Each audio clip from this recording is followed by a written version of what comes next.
Assalamualaikum warahmatullahi wabarakatuh.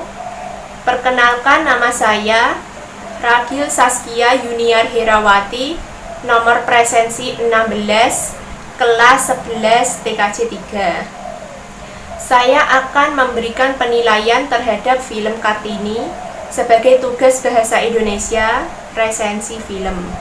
Ada 4 unsur yang bisa dijadikan acuan penilaian, yaitu 1. Identitas film, yang kedua kelebihan dan kelemahan film, yang ketiga kelayakan film, dan yang keempat sinopsis.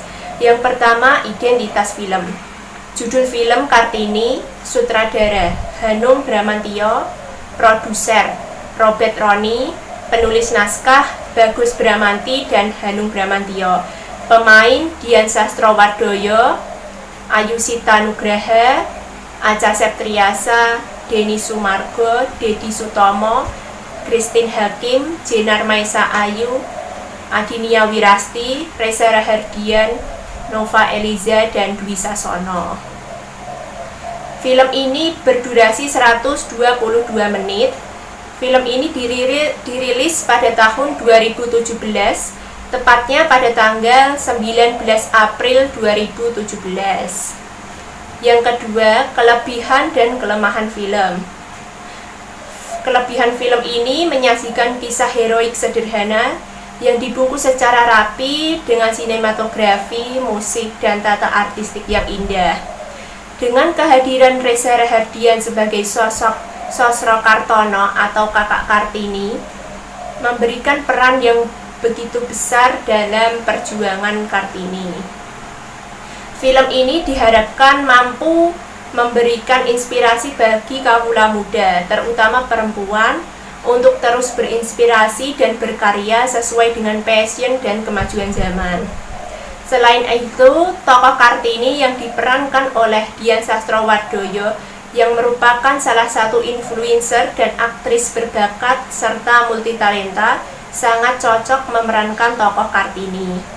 Namun sayang, masih ada sedikit kekurangan, yaitu peran Denny Sumargo sebagai Slamet masih belum berkesan, yang mengharuskan ia menjadi tokoh antagonis dari keturunan Jawa murni. Beberapa aksen masih terasa ngepop dan kurang menjiwai bahasa Jawa. Yang ketiga, kelayakan film.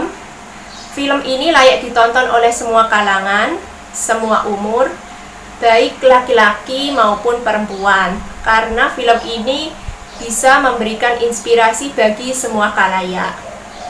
Yang keempat, sinopsis. Film ini menceritakan kehidupan Kartini yang ingin memperjuangkan kesetaraan hak antara pria dan wanita. Kartini digambarkan sebagai sosok pemberontak dan tak segan melawan orang yang menentangnya ketika ia tidak melakukan kesalahan, seperti saat kakaknya ingin memisahkan kamarnya dari ibu kandungnya sendiri. Nasirah yang tidak berstatus bangsawan seperti dirinya dianggap menjadi pembantu dan menjadi orang terbuang di rumahnya sendiri. Nasirah harus memanggil Kartini dengan sebutan Doro Ayu. Kisah berlanjut ketika Kartini dipingit karena telah memasuki masa pubertasnya. Kartini harus tetap tinggal di rumah dan mempelajari tata krama seperti perempuan lainnya hingga ada laki-laki yang meminangnya. Padahal dalam lubuk hatinya yang paling dalam, Kartini ingin mengenyam pendidikan yang setinggi-tingginya hingga ke negeri Belanda. Namun Kartini tidak tahan melakukan semua itu.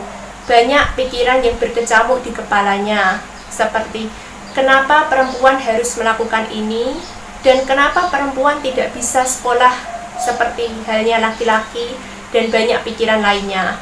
Hingga suatu hari, kakaknya, Sosro Kartono, memberikan kunci lemarinya yang berisi buku-buku sebelum ia pergi ke Belanda.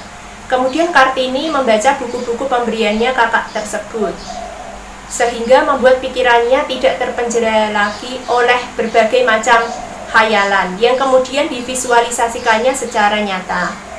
Hingga saat dimana adiknya Kardinah dan Rukmini memasuki kamar Kartini untuk dipingit.